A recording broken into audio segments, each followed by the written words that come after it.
ሰላም ቤተሰቦቻችን እንደምን አላችሁ? በያላችሁበት መልካም ቆይታ እንመኛለን።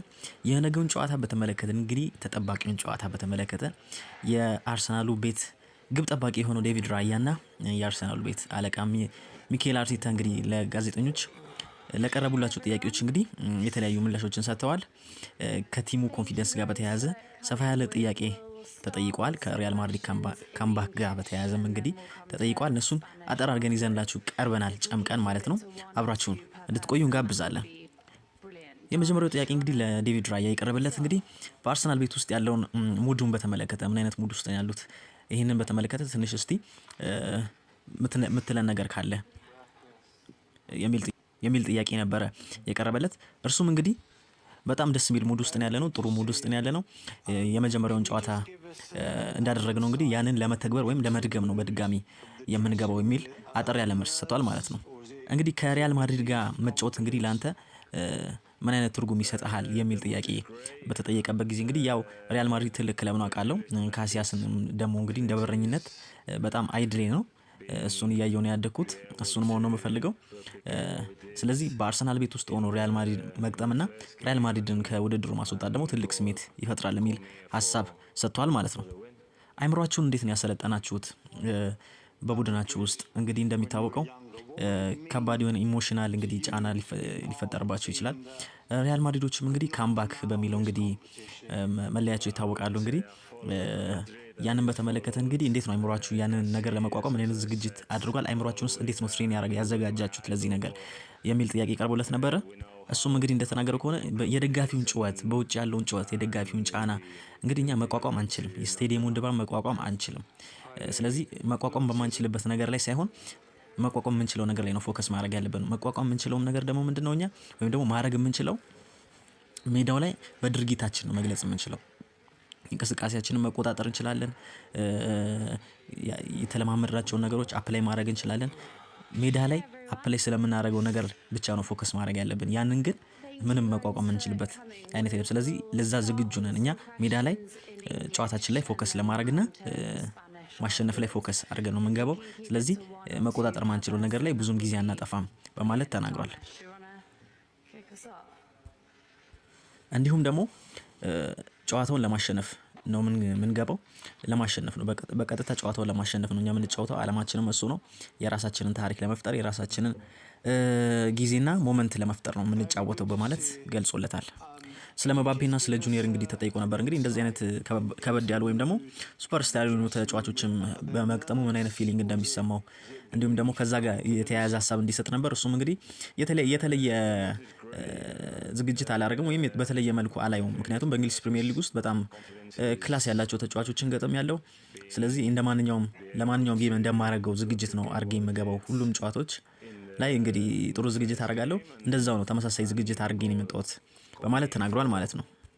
ከዚህ ታሪክ ጋር በተያያዘ እንግዲህ ከአርሰናልና ከሪያል ማድሪድ ታሪክ ጋር በተያያዘ እንግዲህ በእጅጉ እየተወራ የሚገኘው የሄነሪ ታሪክ ነው።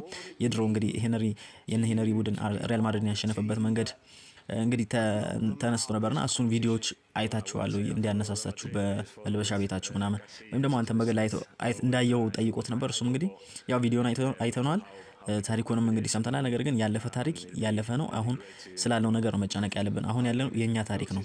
የኛ ታሪክ የኛ ነው። ያለፈው ታሪክ ደግሞ ያለፈ ነው። ስለዚህ እኛ በራሳችን ታሪክ ላይ ፎከስ ማድረግ ነው ያለብን። ስለዚህ ስላሁኑ ነው የማስበው በማለት ተናግሯል።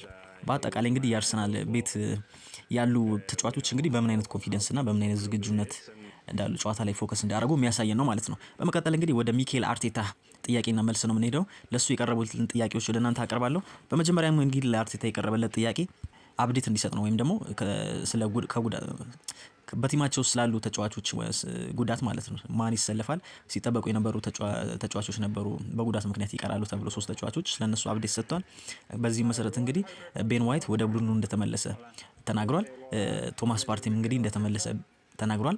በጥሩ ቁመና ላይ ይገኛል። ባለፉት 3 ቀናቶች ውስጥ እንግዲህ ጥሩ መሻሻል ስላሳየ ጨዋታው ላይ ይሰለፋል ማለት ነው። ይጠበቅ ነበር የቶማስ ፓርቲ መሰለፍና አለመሰለፍ ማለት ነው። ጆርጂኒዮ ግን በቡድን ውስጥ ሳይካተት እንደመጣ ተናግሯል ማለት ነው ስላላገገመ።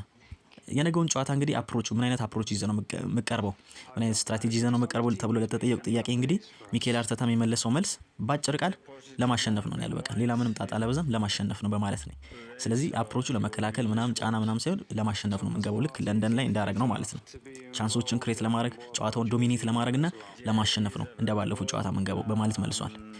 እንግዲህ ጋዜጠኞች ሲጠይቀው ከቤሊንጋም ጋር በነበረው የጋዜጠኛ መግለጫ ቀደም ብሎ እሱ የመለሰልን መልስ ምንድነው እንግዲህ በአርሰናል ቤት ውስጥ ያለው ወሬ ሁሉ ስለ ካምባክ ማነው በሪያል ማድሪድ ቤት ያለው ወሬ ሁሉ ስለ ካምባክ ነውና ከዚህ ጋር በተያያዘ እንግዲህ ተጫዋቾችህን ምን ያህል አዘጋጅታቸዋል ኢሞሽናሊ እንዳይጎዱ ማለት ነው ምን ያህል አዘጋጅታቸዋል ለሚለው ጥያቄ እንግዲህ ያው አከብራለሁ የሪያል ማድሪድን ታሪክ ሂስትሪውን ያበረከተውን ነገር አከብራለሁ ያላቸውን ፍላጎት ተነሳሽነት ደጋፊዎቹም ክለቦችም ያላቸውን ነገር አከብራለሁ እረዳለሁ እንዲሁም ደግሞ መብታቸው ነው እንደዚህ ማለት ስለ ክለባቸው በማለት መልሷል። ነገር ግን የኛ ደግሞ የተለየ ነው። የኛ ማይንድ ሴት የኛ አስተሳሰብ ይዘን የመጣነው በስነ ልቦና የተዘጋጀንበት ነገር የተለየ ነው።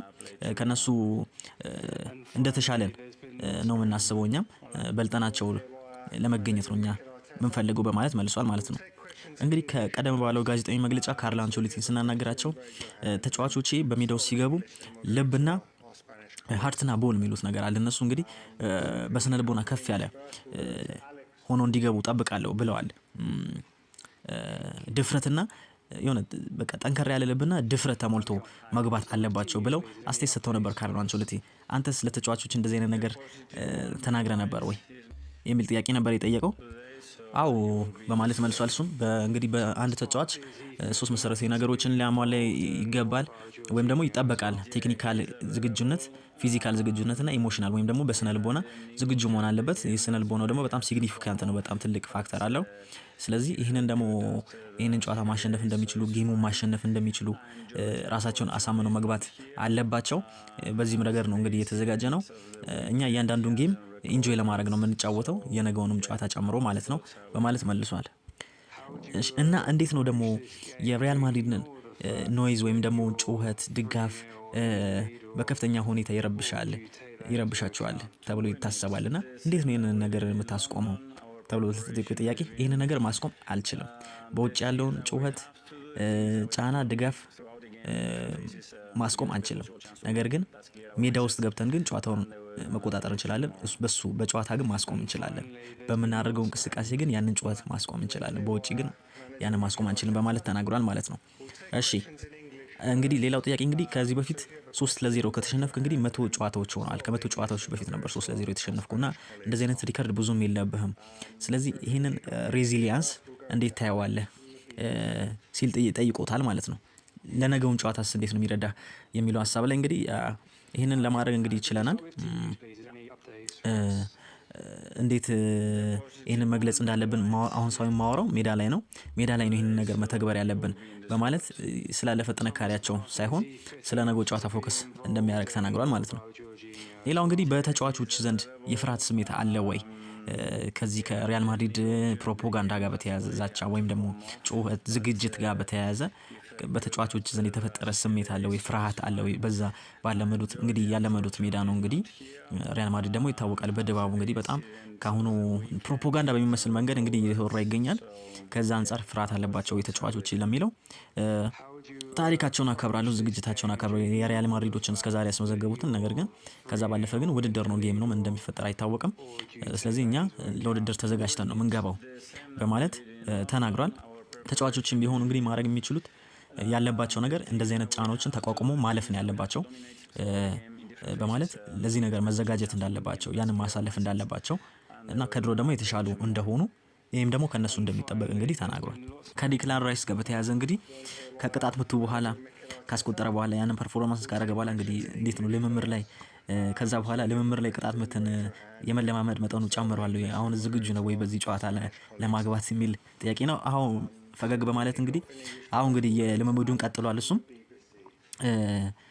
ከዚህም በላይ እኛን ማገልገል ይችላል። እሱ በራሱ የሚተማመን ከሆነ ከዚህም በላይ እኛን ለማገልገል ይችላል። በራሱ ማመን አለበት። ለዚህም ዝግጅት እያደረገ ነው። ከዚህም በላይ ይጠቅመናል እሱ በራሱ ማመን አለበት በማለት መልሷል። ስለ ሜሪኒዮም ጎል እንግዲህ በዛው አድንቆታል። የራይስን ጎል ብቻ ሳይሆን የሜሪኒዮም በጣም ቆንጆ ጎል ነው። እንግዲህ በእንደዚህ አይነት ሞመንቶች በእንደዚህ አይነት ከባባድ ትልቅ በሚባሉ ሞመንቶች ላይ ጨዋታዎች ላይ ተጫዋቾች የራሳቸውን የሆነ ኢንዲቪጁዋል ፐርፎርማንሳቸውን ማሳደግ መጠቀም ይወዳሉ፣ ይፈልጋሉ። በራሳቸው የሚተማመን ከሆነ ይህን ማድረግ እንደሚችሉ ተናግሯል ማለት ነው። በተጫዋቾች ላይ የሪያል ማድሪዶች ድጋፍ፣ ንቅናቄ፣ የደጋፊው ዛቻ፣ ማስፈራራት ኢንፍሉዌንስ ወይም ደግሞ አደጋ አይፈጥርም ወይ ተጫዋቾች ላይ ማለት ቴክኒካሊ የያዙትን ነገር የተዘጋጁትን ነገር እንዲያጡትና አጠቃላይ ዳሜጅ ሊያረጋቸው ማለት አደጋ ሊፈጥርባቸው አይችልም ወይ ፍራስትሬት ሊያረጋቸው አይችልም ወይ ተብሎ ተጠይቆ ነበር። እንግዲህ እሱም የመለሰው መልስ ምንድነው? ባለፈው 72 ሰዓታት እንግዲህ እኛ ደግሞ ተቃራኒውን እየነገርናቸው ነው አይምሯቸው ላይ የነበረው። ለምሳሌ አትችሉም የሚል እንቅስቃሴ ከነበር በማድሪድ ውስጥ እኛ ደግሞ ትችላላችሁ እንደማለት ነው እና ተቃራኒውን እየነገርን ነው አይምሯቸውን ስንሞላ የነበረው። ይህን ማድረግ እንደሚችሉ ማሳካት እንደሚችሉ ነበር እኛ ስንነግራቸው የነበረው። በዚህም ተዘጋጅተናል። እንግዲህ ተጫዋቾችም ደግሞ የራሳቸውን እንግዲህ ነገር ማድረግ አለባቸው። ተቋቁመው እንደዚህ አይነት ነገሮችን ተቋቁመው ደግሞ ማለፍ አለባቸው። ይሄ ደግሞ ከነሱ ይጠበቃል ነው ማለት መልሷል። ከዚህ በፊት እንግዲህ አርሰናል ለሴሚ ፋይናል ማለፉ እንግዲህ እንደ ትልቅ ስኬት እንደምትቆጥረው ተናግረሃል አንተና አሁንስ እንዴት ታየዋለህ? ይሄን አቺቭመንት ነው ብለህ ታስባለህ? የነገውን ጨዋታ ማሸነፍም ተከትሎ አጠቃላይ እንዴት ትገልጸዋለህ? ያው እንግዲህ ለኛ በብዙ መንገዶች አልፈናል። በብዙ ውጣ ውረዶች ውስጥ በስኬት ውስጥ በውድቀት ውስጥ በመሳሳት ውስጥ ያንን በማረም እንግዲህ እዚህ ደርሰናል። ከዚህም በኋላ ታሪክን ለመስራት እንግዲህ አንድ ተጫዋች በእንደዚህ አይነት ነገሮች ውስጥ ማለፍ አለበት። ስለዚህ የራስን ታሪክ ለመጻፍ ደግሞ ሁሉም መዘጋጀት አለበት። እኛ በዚህ ሁሉ ውስጥ አልፈናል፣ እዚህ ደርሰናል። በዚህም እንግዲህ የአውሮፓ ሻምፒዮንስ ሊግን ዶሚኔት ማድረግ ችለናል። ከእንደዚህ አይነት ትላልቅ ክለቦች ጋር ደግሞ የመጋጠም እድል ላይ ደግሞ ደርሰናል ማለት ነው። በዚህ ልክ ራሳችንን እያሻሻልን መጥተናል። እያንዳንዱን ኦፖርቹኒቲ እንጠቀማለን። ይህም ደግሞ ለእኛ ኦፖርቹኒቲ ነው በዚህ ደረጃ ላይ መገኘት በማለት ተናግሯል ማለት ነው አርቴታ። ሌላው እንግዲህ ለፔናልቲ ሹታውት እንግዲህ ዝግጅት አድርጋቸዋል። እንግዲህ በፔናልቲ ሊለያዩ ይችላሉ ተብሎ ይታሰባል። እንግዲህ እኩል ከሆኑ በዚህ ተዘጋጅታቸዋል ፔናልቲ ምትን በተመለከተ ብሎ ለጠየቀው ጥያቄ እንግዲህ ፔናልቲን በተመለከተ እንግዲህ በእያንዳንዱ ሳምንት ሁሌ የምንዘጋጀው ዝግጅት ነው፣ የተለየ ነገር አይደለም፣ አዲስ ነገር እንዳልሆነ እንግዲህ ተናግሯል ማለት ነው። እንግዲህ ጋዜጠኛው ካልተሳሳትኩ በ2021 ይመስለኛል እና በአንፊልድ ላይ ሊቨርፑልን በምትገጥሙበት ጊዜ ተጫዋቾች በስነ ልቦና ለማዘጋጀት ስትል በትልቅ ስፒከር የዊል ኔቨር ወክ አሎን የሚለውን ከፍተህላቸው ነበር፣ እያዘጋጃቸው ነበር ሜዳ ውስጥ ሲገቡ እንዳይቸገሩ። ያው የሊቨርፑል ስቴዲየም ድባብ ከባድ ስለሆነ ማለት ነው ያንን ለመቋቋም ማለት ነውና አሁንስ እንደዛ አርጋለሁ የማድሪዱን ነገ ደግሞ እሱን ለመቋቋም የማድሪድ ደጋፊዎችን ተጽዕኖ ስቴዲየም ለመቋቋም ይህን አርጋለሁ ሲለው አላረኩም ነበር ያለው። ያው እንግዲህ ይህንን ያለበት ምክንያት በራሳቸው መዘጋጀት እንዳለባቸው ጠንከር ማለት እንዳለባቸውና መቋቋም እንዳለባቸው ከነሱም የሚጠበቅ ተግባር እንደሆነ ይህንን ማለፍ እንዳለባቸው ነው አርቴታ የተናገረው ማለት ነው። እንግዲህ የባለፈውን ጨዋታ 3-0 ካሸነፍክ የነገውን ጨዋታ ለማሸነፍ ነው የምንጫወተው ብለህ ማለት ምን አስፈለገ?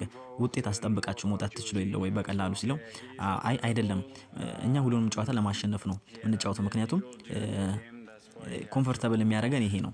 ሌላውን ደግሞ ቤተር እንደሆነን የሚያሳየን ከተቀናቃኝ ቡድናችን የተሻለ እንደሆነን የሚያሳየን ሁሉንም ጨዋታ አሸንፈን ስንገኝና በልጠን ስንገኝ ነው በማለት ተናግሯል። ወይንም ደግሞ መተማመን የሚሰጠን በቡድናችን እንደዚህ አይነት ጨዋታዎችን ስናሸንፍ ሁሉንም ጨዋታ በድልና በውጤት ስናሸንፍ ነው በማለት ተናግሯል። ባለፉት 24 ሰዓት ውስጥ እንግዲህ ማድሪድን ስለመግጠም ያደረጋችሁት ነገር ምንድነው ወይም ያሰባችሁት ነገር ምንድነው በማለት ጠይቆት ነበር። እንግዲህ እንደ ክለብ እኛ ትልቅ ስኬት ነው እንላለን። ምክንያቱም እንደ አንድ ክለብ እንደ አንድ አሰልጣኝ እንግዲህ ስንዘጋጅ ወይም ደግሞ አንድን ክለብ ስታዘጋጅ ለትልቅነት ለማብቃት ስታዘጋጅ እንደዚህ አይነት የሆኑ ትላልቅ ሞመንቶችን እንዲያሸንፍና በዚህ ደረጃ ራሱን ፈትኖ ራሱን ትልቅ የማድረግና የማብቃት ስራን እንዲሰራ ይጠበቃል። ወደ ትልቅነት በምታደርገው ጉዞ ደግሞ እንደ ሪያል ማድሪድ አይነት ቡድኖችን መግጠምና እንደዚህ አይነት ሞመንቶችን ማሳለፍ እንደ እድልና ትልቅነትን የምታሳይበትና የስራን ውጤት የምታይበት መንገድ ነው በማለት በእንደዚህ አይነት መንገድ ገልጾታል ማለት ነው። እንግዲህ በአጠቃላይ ያደረጉት ጋዜጣዊ መግለጫ የነገውን ጨዋታ በተመለከተ ይህን ይመስላል። እንግዲህ አርሰናሎች በሙሉ ኮንፊደንስ ጨዋታውን ለማሸነፍ እንደሚገቡ ዝግጅት እንዳደረጉ ያስታውቃል። እንግዲህ ምንም እንኳን ዝግጅት ቢያደርጉ አዲስ ድባብ ስለሆነ እንግዲህ ምን እንደሚፈጠር አይታወቅም። ነገር ግን ኮንፊደንት እንደሆኑ በእጅጉ ያስታውቃል። አርሰናሎችም ጥሩ እንቅስቃሴ ያደርጋሉ ተብሎ ይጠበቃል ማለት ነው። የነገውን ጨዋታ አብረን የምናየው ይሆናል። አብራችሁን ስለነበራችሁ እናመሰግናለን። መልካም ጊዜ